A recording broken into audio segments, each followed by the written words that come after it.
الحمدللہ رب العالمین والصلاة والسلام علی خاتم النبیین اما بعد فاعوذ باللہ من الشیطان الرجیم بسم اللہ الرحمن الرحیم الصلاة والسلام علیک یا رسول اللہ وعلی آلک واصحابک یا حبیب اللہ الصلاة والسلام علیک یا نبی اللہ وعلی آلک واصحابک یا نور اللہ۔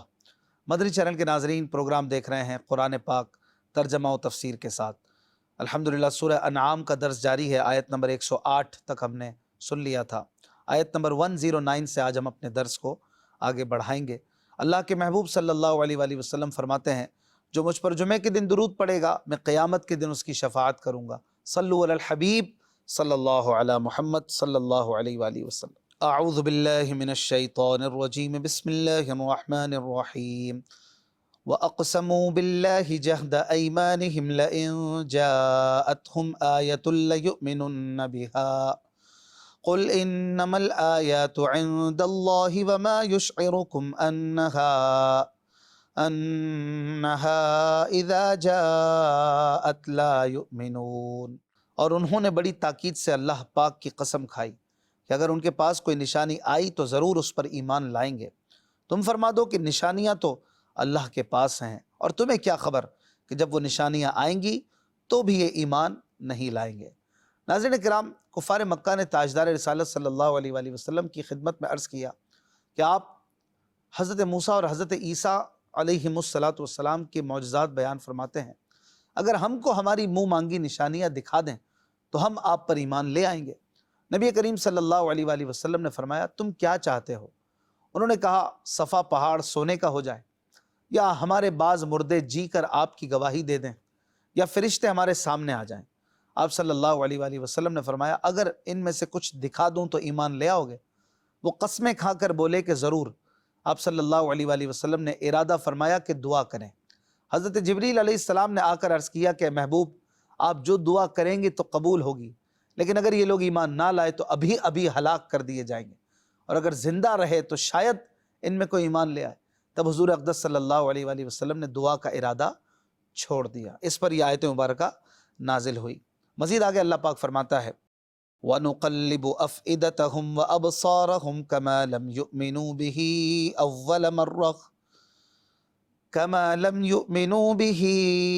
أَوَّلَ مَرَّةٍ وَنَذَرُهُمْ فِي طُغْيَانِهِمْ يَعْمَهُونَ۔ آسان ترجمہ قرآن کنز العرفان۔ اور ہم ان کے دلوں اور ان کی آنکھوں کو پھیر دیں گے جیسا کہ یہ پہلی بار اس پر ایمان نہ لائے تھے، اور انہیں ان کی سرکشی میں بھٹکتے ہوئے چھوڑ دیں گے۔ ناظرین کرام، ارشاد فرمایا کہ جس طرح پہلے ان لوگوں کے سامنے نبی کریم صلی اللہ علیہ وآلہ وسلم کے دست اقدس پر اللہ پاک کی نشانیاں ظاہر ہوئی تھیں، جیسے چاند کا 2 ٹکڑے ہو جانا اور اسی طرح کے دیگر عظیم معجزات، لیکن یہ ان پر ایمان نہیں لائے تھے، اسی طرح یہ اب بھی ایمان نہیں لائیں گے، اور ان کے ایمان لانے کے سب وعدے جھوٹے ہیں۔ یہاں پر ناظرین کرام ہمارا الحمدللہ 7 پاروں کا درس آج مکمل ہوا۔ 8واں پارہ شروع ہوتا ہے، وَلَوْ أَنَّنَا نَزَّلْنَا إِلَيْهِمُ الْمَلَائِكَةَ وَكَلَّمَهُمُ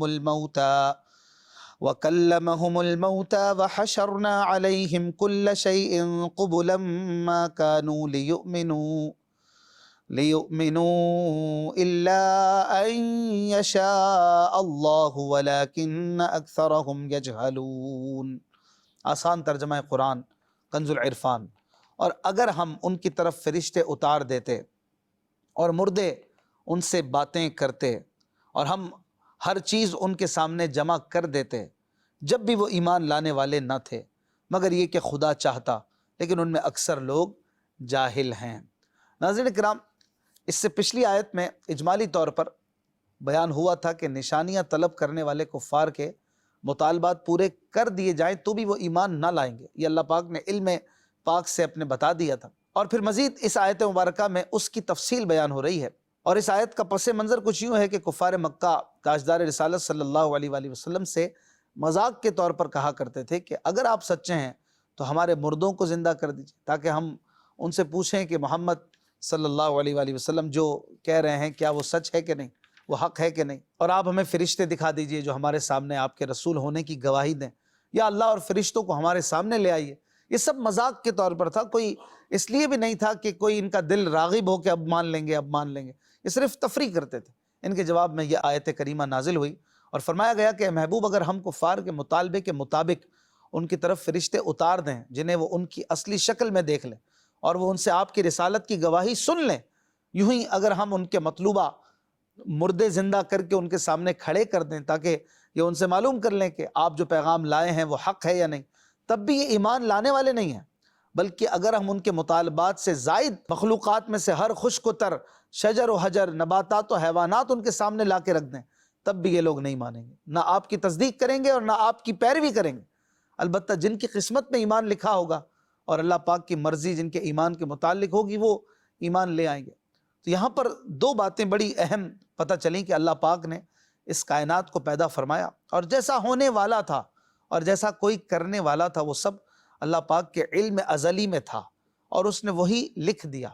تو یہ نہیں کہ جیسا اس نے لکھ دیا ویسا ہم کو کرنا پڑتا ہے، بلکہ جیسا ہم کرنے والے تھے ویسا اس نے لکھ دیا۔ کسی کے ذمہ برائی لکھی اس لیے کہ وہ برائی کرنے والا تھا، اگر وہ شخص بھلائی کرنے والا ہوتا تو وہ اس کے لیے بھلائی لکھ دیتا۔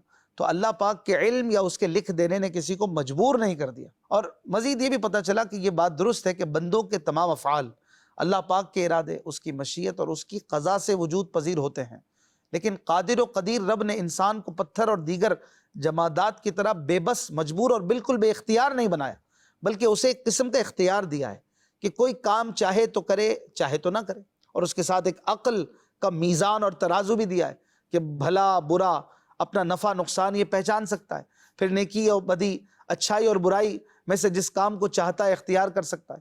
اللہ پاک اس کی قوت اس انسان میں پیدا کر دیتا ہے، نیکی کی چاہتا ہے تو نیکی کی قوت پیدا ہو جاتی ہے، برائی کی چاہتا ہے تو برائی کی قوت پیدا ہو جاتی ہے، اور اسی اختیار کے اعتبار سے جزا و سزا کا وہ مستحق قرار پاتا ہے۔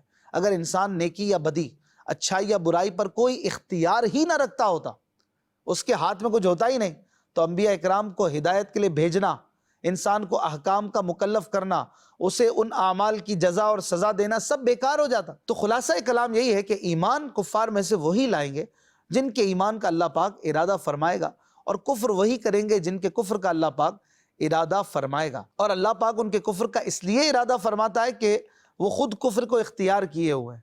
وہ اگر کفر کو چھوڑنا چاہیں تو اللہ تبارک و تعالیٰ چھوڑنے کے لیے کا ارادہ فرما دے گا، اللہ تبارک و تعالیٰ ان کے لیے رستہ وہ کشادہ کر دے گا جس کا وہ خود ارادہ کریں، اور پھر اسی پر ان کی پکڑ بھی ہے، اسی پر انعام بھی ہے۔ تو یہ بات بڑی واضح طور پر یہاں سمجھ لینی چاہیے۔ مزید آگے اللہ پاک ارشاد فرماتا ہے وَكَذَلِكَ جَعَلْنَا لِكُلِّ نَبِيٍّ عَدُوًّا شَيَاطِينَ الْإِنسِ وَالْجِنِّ يُوحِي بَعْضُهُمْ إِلَى بَعْضٍ زُخْرُفَ الْقَوْلِ غُرُورًا وَلَوْ شَاءَ رَبُّكَ مَا فَعَلُوهُ فَذَرْهُمْ وَمَا يَفْتَرُونَ۔ آسان ترجمہ قرآن کنز العرفان۔ اور اسی طرح ہم نے ہر نبی کا دشمن بنایا انسانوں اور جنوں کے شیطانوں کو، ان میں ایک دوسرے کو دھوکہ دینے کے لیے بناوٹی باتوں کے وسوسے ڈالتا ہے، اور اگر تمہارا رب چاہتا تو وہ ایسا نہ کرتے، تو تم انہیں اور ان کی بناوٹی باتوں کو چھوڑ دو۔ ناظرین کرام، کفار مکہ کی مخالفت اور ایذا وغیرہ پہنچانے کی وجہ سے سرکار مدینہ صلی اللہ علیہ وآلہ وسلم بہت رنجیدہ ہوتے تھے، تکلیف محسوس کرتے تھے۔ اس پر اللہ پاک نے اپنے حبیب صلی اللہ علیہ وآلہ وسلم کو تسلی دیتے ہوئے فرمایا کہ اے حبیب، جس طرح یہ کفار آپ کی مخالفت اور دشمنی میں سرگرم ہیں، اسی طرح آپ سے پہلے جتنے انبیاء اور رسول گزرے سب کی قوم کے کافر، چاہے وہ انسان تھے یا جنات تھے، ان کی دشمنی انہوں نے بھی کی۔ کفار کی انبیاء اور رسول سے یہ عداوت اور مخالفت ہماری طرف سے ایک آزمائش بھی ہے، تاکہ انبیاء و مرسلین اس پر صبر کر کے بڑا اجر حاصل کریں۔ لہٰذا آپ اپنی قوم کی مخالفت اور دشمنی سے رنجیدہ نہ ہوں، دل برداشتہ نہ ہوں۔ یہ ایک دوسرے کو دھوکے میں رکھنے کے لیے نت نئی باتیں گھڑتے ہیں، چالیں چلتے ہیں، فریب کاریاں کرتے ہیں، وسوسے ڈالتے ہیں، تاکہ یہ ایک دوسرے کو گمراہ کریں، اور جو گمراہ ہیں وہ گمراہی سے نکل نہ سکیں۔ نیز یہاں یہ بھی ملحوظ خاطر رہے کہ اللہ پاک چاہتا تو وہ ایسا نہ کرتے، لیکن اللہ پاک اپنی حکمت سے نظام کائنات کو چلا رہا ہے، اور کفر و ایمان، خیر و شر دونوں کے مد مقابل رہنے میں اس کی حکمتیں ہیں۔ لہٰذا آپ انہیں اور ان کے دھوکے اور فریب کی خوشنما باتوں کو چھوڑ دیں اور صبر کریں۔ اللہ پاک انہیں پکڑے گا، انہیں بدلہ دے گا، رسوا کرے گا، اور آپ صلی اللہ علیہ وآلہ وسلم کی مدد بھی کرے گا۔ اس آیت سے پتہ چلا کہ تمام نبیوں کے دشمن ہوئے، اور ایسے ہی علماء اور اولیاء کے بھی دشمن ہر زمانے میں ضرور رہے۔ اس آیت میں شیاطین الانس والجن یہ لفظ آیا ہے، انسانوں اور جنوں کے شیطان۔ اس کی وضاحت میں علماء اکرام کے دو اقوال ہیں۔ جنوں میں بھی شیطان ہوتے ہیں اور انسانوں میں بھی، کیونکہ شیطان ہر سرکش اور نافرمان کو کہتے ہیں، چاہے وہ انسان ہو یا جن۔ دوسرا قول یہ ہے کہ جنوں اور انسانوں کے شیطان سے مراد ابلیس کی اولاد ہے۔ ابلیس نے اپنی اولاد کو دو حصوں میں تقسیم کر دیا، ایک گروہ انسانوں کو وسوسہ ڈالتا ہے اور ایک گروہ جنوں کو وسوسہ ڈالتا ہے اور ان کو بہکانے کی کوشش کرتا ہے۔ خفیہ بات سے مراد وسوسے اور فریب کی باتیں ہیں۔ اس آیت مبارکہ سے پتہ چلا کہ جو گمراہ کن شخص کسی کو شریعت کے خلاف کام کی ترغیب دے وہ انسانی شیطان ہے، اگرچہ وہ اپنے عزیزوں میں سے ہو یا عالم کے لباس میں ہو۔ نیز اس میں وہ تمام لوگ داخل ہیں جو آزاد خیالی یا روشن خیالی کے نام پر شرعی کاموں کے خلاف پلاننگ کرتے ہیں اور منصوبے بناتے ہیں۔ سب مسلمانوں پر لازم ہے کہ وہ ایسے شیطانی چیلوں سے خود بھی بچیں اور انسانی شیطانوں سے دوسروں کو بھی بچائیں۔ یہ انسانی شیطان ہے، انسانی شکل میں شیطان ہے۔ اللہ پاک سے دعا ہے قرآن سمجھنے اور اس پر عمل کرنے کی توفیق عطا فرمائے۔ اپنا خیال رکھیے گا۔ صلو علی الحبیب صلی اللہ علی محمد صلی اللہ علیہ وآلہ وسلم۔